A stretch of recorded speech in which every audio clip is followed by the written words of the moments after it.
اکسچنجه. الان در حال حاضر هر $2.2.65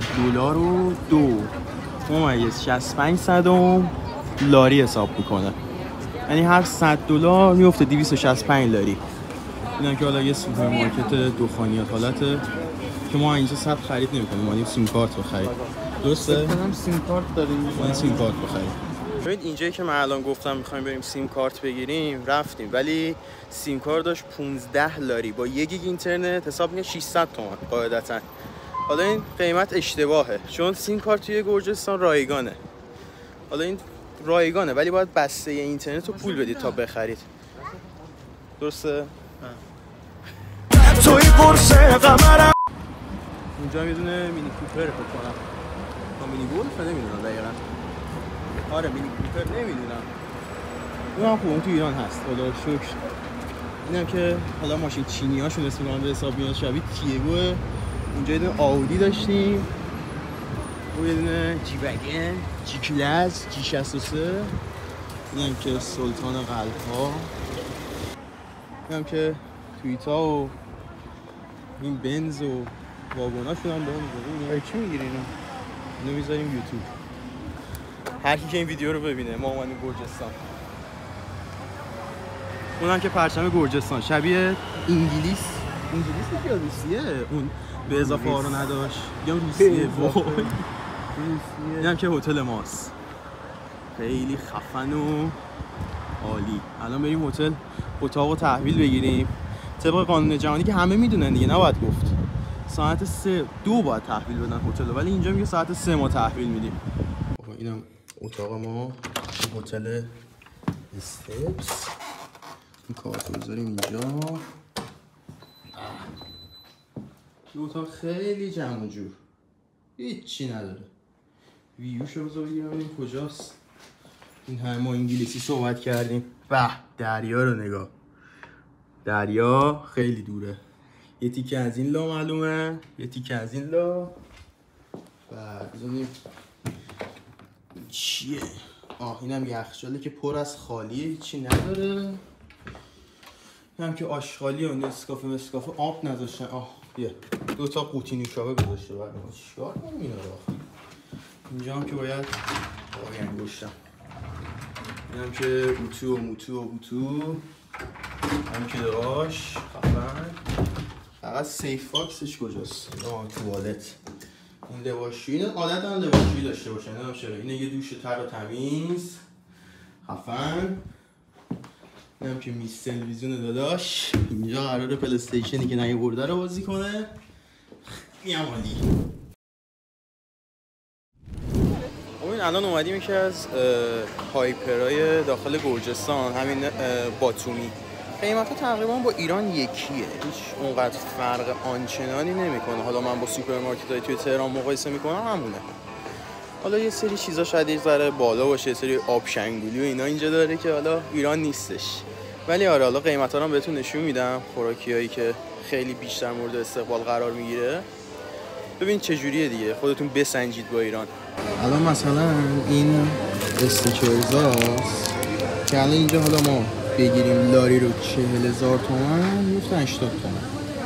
یا مثلا این میکای کرانچی حالت قیمتش هستش 6 لاری، تقریبا میشه 6 تا 24 تا 240,000 تومان. یا تویکس، من حالا خیلی وقت رژیمم نخریدم نمیدونم چنده، ولی تقریبا 3 4 تا 12 120 تومان.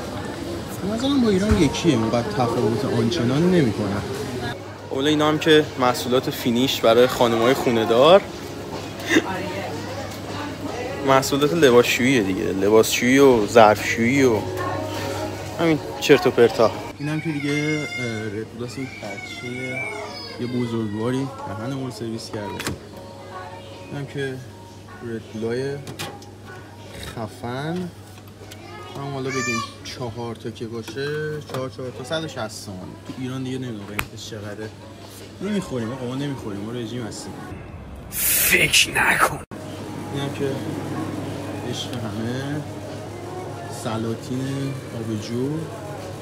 یکی از خوباش این افس این کرونا هم که تو ایران بدون الکلش هست.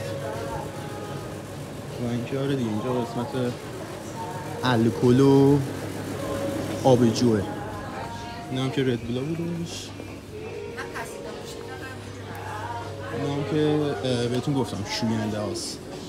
حالا مثلا قیمتش رو مثلا این نمیدونم مارکش چی اصلا حالا ندیدم. یه چیزای خیلی خوبی داره دیگه. این کاره باشه قیمت تو دستتون باشه بتونید درست خرید کنید و همه چی برسید. مثلا این سس‌های هانیز کوچیک چاقال داری 160 تومن. من بزرگش رو میگرفتم کوچیکش نمیدونم چنده. اینم که نسکافه گولد 30 لاری یعنی 3 4 تا 12 تا 1200. آره دیگه 1200. من فکر کنم تو ایران ارزون‌تره اینجا خیلی گرونه. اینم که دیگه رژیمیاش اینا هم گرانولا دیگه. آره یه چیزای خوبیه. من راضیم. منو راضی میکنه. حالا شما رو نمیدونم. دیگه گرجستان به همین پنیراش معروفه. پنیر و شرابش چیزای خفنی داره دیگه. اگه پنیر خور باشید حالا از این پنیر کپک اردکان ببین داداش این کار است. رو هوا پیدا کردم. چیزای خفنی داره. اینم مشروب کاره همه کسایی که مشروب خورن شبا میشنن عرق بزنن. لیبلش هم خوبه. دستم خورد 70 تا 74 تا 2400. اینا هم که چیزه دیگه قیمتش زیاده نه؟ یا ودکا میزا؟ آره زیاده نظرم. ولی من شرابای خفنی هم هستش. حالا شراب شیراز رو نداره. حالا من به چشم نخورده ولی شراب شیراز یکی از شرابای خوبه. البته نباید تو گرجستان انتظار شراب شیراز داشته باشم. ما گرفتیم اتاق یه ساعت 2 ساعتی خوابیدیم. بعد اینکه اتاق تحویل گرفتیم بهتون نشون دادم. دوشی گرفتیم، لباسی عوض کردیم. یه ذره خستگی هواپیماه بره. یه ذره یارو ناشی بود این کار. خستگی سفر بده دیگه. آره همون هواپیما میشه. نه دیگه اینجا داداش چیزه ریل ما میگه به خدا. زایه است بابا جون. نه زایه نیستش. بعد الان وایستادیم الان وایستادیم این گیت حالت گیت درست کردن دیگه. گیت شام باز شه بریم یه شام بخوریم بعد دیگه بزنیم شبگردیای باتومی دیگه. اینجا شهر خیلی قشنگه چون تمام ساختمان‌های نورپردازی خیلی خفنی داره. اصلا یه چیز باحالیه. حالا همه‌شو براتون فیلم میگیرم میذارم. بعد یه چیزی که درباره هتل داخل گرجستان هستش، حالا داخل باتومی البته تا اینجا که من میدونم هتل یوآل نداریم. مثلا مثل آنتالیا نیست شما صبح بری تو اتاق هتل تا شب هر چی خواستی بخوری 24 ساعته. اینجا یه صبحونه میخوری توی یه بازه زمانی، بعد یه شام میخوری توی یه بازه زمانی که به هتلاش میگن اچ بی. ببین یا بی بیه خب یعنی بد اند برکفست تخت و صبحانه خب یا اچ بیه هتلای اینجا که میتونه این اچ بیه یعنی همون هاف بورد باشه یعنی نصفه خب همون هالف میتونه بهت نهار یا شام بده در کنار صبحانه ولی دیگه چیز نداره مثلا عصرونه و اینجور چیزا نداره. یه سری دیگه از هتل‌ها هستن توی یه سری شهرها خب اف بی میزنه یعنی فول بورد خب بعد فول بورد میشه آل بعد آلم که میشه یوال ولی اینجا یا بی بیه یا اچ بیه که حالا اچ بی بگیرید براتون به صرفه تره. حالا همشون هم شامه خیلی کم پیش میاد هتل اینجا مثلا ناهار بده. اکثرا بی بی ان ولی دیگه کلا دیگه اصلا اونایی هم که اچ بی ان ناهار ندارن دیگه همشون شامه.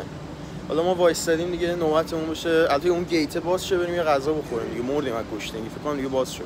اینم از شامی که ما برداشتیم. شامش اوکی بود. گوشتش خیلی خوشمزه. آره این گوشت مثل که خیلی اوکی. حالا من هنوز تستشو نگرفتم.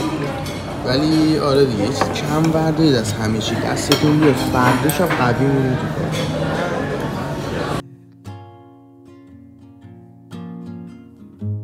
I'm stirring up dust and kicking cobwebs.